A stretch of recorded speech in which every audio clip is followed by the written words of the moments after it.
Hello guys, welcome to another episode with your boy Phrankleen. If this is your first time on the channel, thank you for stopping by.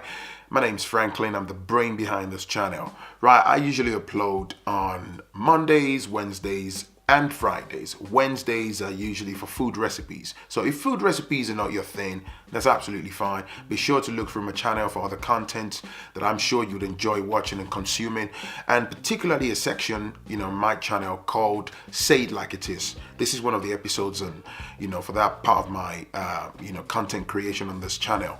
Well, a few days ago, someone sent me an email saying, Phrankleen, I've lived in the diaspora for over 32 years. I'm looking to, go back to Nigeria and retire. But then he was asking if I can, in form of a video, discuss, profitable business ideas and stuff that he can potentially go into, moving back.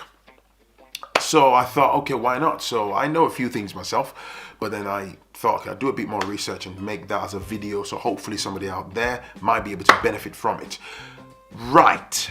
So first of all, the thing to bear in mind is Africa is blessed. Nigeria, Ghana, and every African country. Yes, we are plagued with our degree of problems and all that stuff, but it's not for the faint-hearted. If you're willing to strive, if you're willing to give it what it takes, if you're willing to go hard, you're more than likely going to achieve the type of success that you might not be able to achieve in the West, provided you've got thick skin and you're really dedicated to giving that business idea what it takes. Now, first of all, before I go into discussing, the business ideas, the thing that you should know is this list is not exhaustive, okay?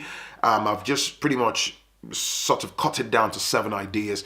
There are numerous other things, and also I would like to add whatever business idea that you choose to go for or run with, make sure that you carry out your proper research, investigation, marketing analysis, get the people on ground, do your homework, and make sure that you are part of that business, the building of the business and the day-to-day running of that business. If you're going to sit in diaspora and hope to set up a business for some people to carry out the runnings of that business for you, forget about the business. Right. So in terms of profitable business, I've got one here. I've got my notepad here. I've got one here, restaurant business. Restaurant business is a booming business in Nigeria. It depends on what sort of restaurant you want. It could be a small local joint. There are some that they only open in the evenings. The local joints that sell pepper soup, all types of pepper soup and all types of delicacies, and they serve, they sell alcohol and stuff like that people return to in the evening after a long day of work and stuff. And they're known to be very profitable. There's some are done in like a local small size, and they kill it. The moment you manage to hook people's taste buds, maybe with your catfish pepper soup or your goat meat pepper soup or any type of delicacy, people are going to keep coming back. But then you also have the upscale restaurants that you find a bit more sophisticated type of cooking and stuff. They might cost a bit more. But the overall thing is, food is a booming business. People who are reliant on food will eat every day, okay? So things to bear in mind is the location of the business. What's the location like? What's the demographic like? Do you need a whole building for a restaurant? Do you need to rent a little spot? How much money is going inside? What type of, what's your, who and what is your target market? So like I say, a lot of research goes into, if you do it properly, it's a very profitable business that can be ongoing for years. I personally know restaurants in Nigeria that have been around for 20 years, 30 years, passed on from the original founders to their children, and they're still thriving till date, okay? So the next one is hotel business. Hotel business is also, in my own opinion, hotel business is booming. I don't think it's a properly regulated industry, in my own opinion, because every Tom, Dick, and Harry's got money, finds a spot, they can build a hotel. I worry a lot about regulations in terms of cleanliness and health and safety and things like that. But from the business perspective of things, it's a thriving business. Again, you have to do your homework. You have to look at location. who's your target market? What type of hotel do you want? Do you want a little motel, or are you aiming for like a 4-star, 5-star hotel? Who's your target market? What sort of area? Then you have to look into the cost of building. Are you buying a building? Are you going to build from scratch? These type of businesses are usually require a ton of money to get off the ground, and then hiring staff, equipping the hotel, big generators to sustain 24 hours electricity and things like that. So there's a lot of cost. So with this type of industry, yes, there is money, but you have to do your homework. You need a proper accountant. You need proper people who are inclined with the local data and understand that industry properly. Okay, another one is livestock farming. Farming is a booming business in Nigeria. It's a thriving business. In fact, it's great. It's fantastic. And if I say livestock farming, I've basically broken this down to this catfish farming. There's poultry farming, there's cattle, there's piggery, there's grazing, there's snail farming, and the list goes on. Again, farming is very profitable because we eat, we need, people consume meat and all these things every day. There's a high demand, but it's not something you go into blindly. You have to do your homework. At least you need a rudimentary to like intermediate understanding of the industry before you throw money at it. I've seen a lot of people just say, oh, farming, oh, this business is booming. They have a truckload of money. They jump into that business and they lose money. Okay, sometimes execution is the problem.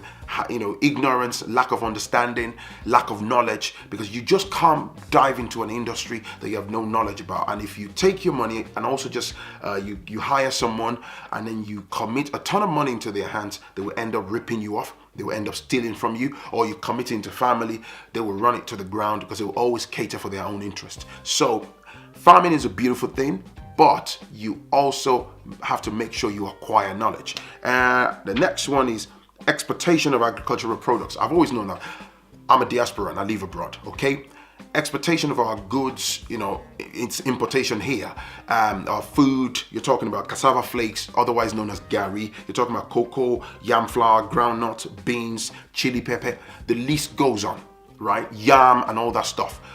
Palm oil, vegetable oil, and all those things, right? There's a constant, demand for them in the West, scattered across the globe. So again, I believe there's a corporation that you have to register with if you're going to go into exporting and stuff. It's a beautiful business. Again, it requires a bit of capital to start the business and stuff. But like I say, you need a proper understanding of the industry, your target market, which of the countries are you targeting, where are you going to be shipping to, what are the rules and regulations of the countries you're shipping to, like for example the UK.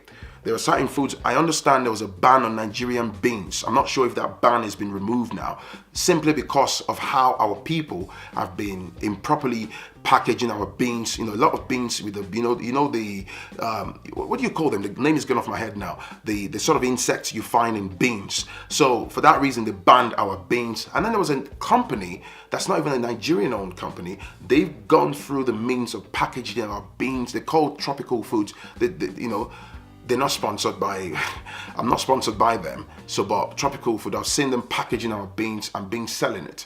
But like a lot of Nigerian importers can't currently sell our beans. At the time of recording this video, Nigerian beans is banned. So you need to understand what the rules and regulations are for the respective countries, food agencies and stuff like that. But as a business, it's a fantastic idea. There's also setting up a private school. Private school, back home in Nigeria, it's a thriving business if you do it properly.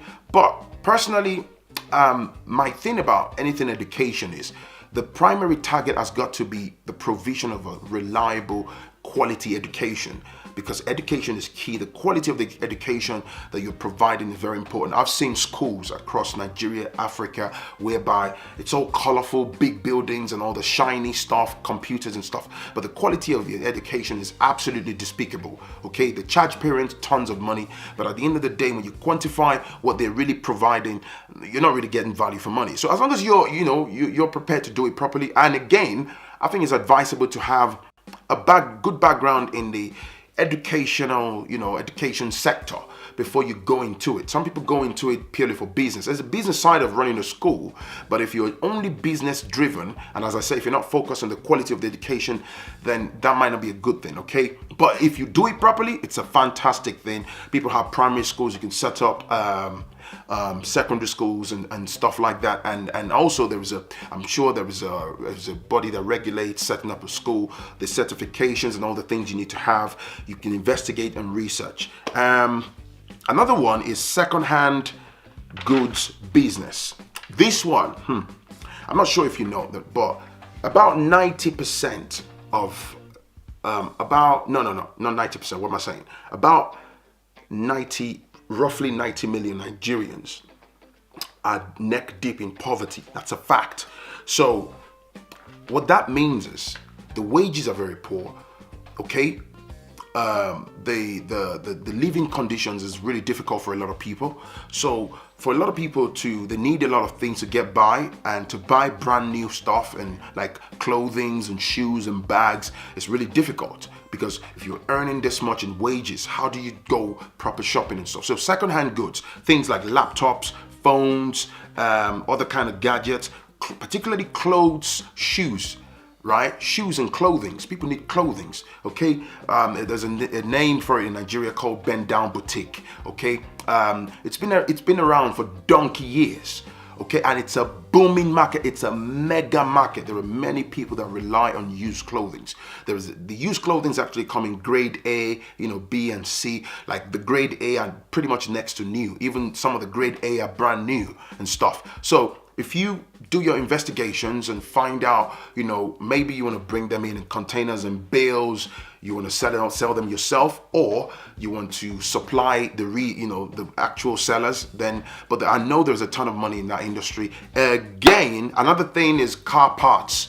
Okay, importation of car parts, but you need to understand the industry. It's the same thing with the used secondhand clothing and gadgets business. You need to understand the industry properly, because you just cannot dive in without doing your homework. And as I say, my list is not exhaustive. That's it. Do your homework, do your findings, but above all, the final advice, or let me say the main advice I'm going to give you, believe me, fear is not an option, okay? The potential, the possibility of making it in Nigeria, the possibility is vast, provided you give it what it takes. You need to have that tenacity. You need to be dedicated. You need to be focused. You need to be on ground. You need to grind. You need to remove your diaspora mask, the poshness, the abroad vibes. You need to put that on the shelf, get dirty, get murky, and you will make it, man. There is mad money to be made, okay? But do not commit your business in the hands of anybody. Do not let family run them from you. You need to be in the forefront of your business ideas. And yeah, it's your boy Phrankleen. That's me done. I hope it works for you. Have you got any other business ideas or suggestions? And so let's keep the conversation going on below. Hit the subscribe button, hit the like button, and yeah, check out my other videos. And thank you for watching. I'll see you in the next one. Peace and love. Bye now.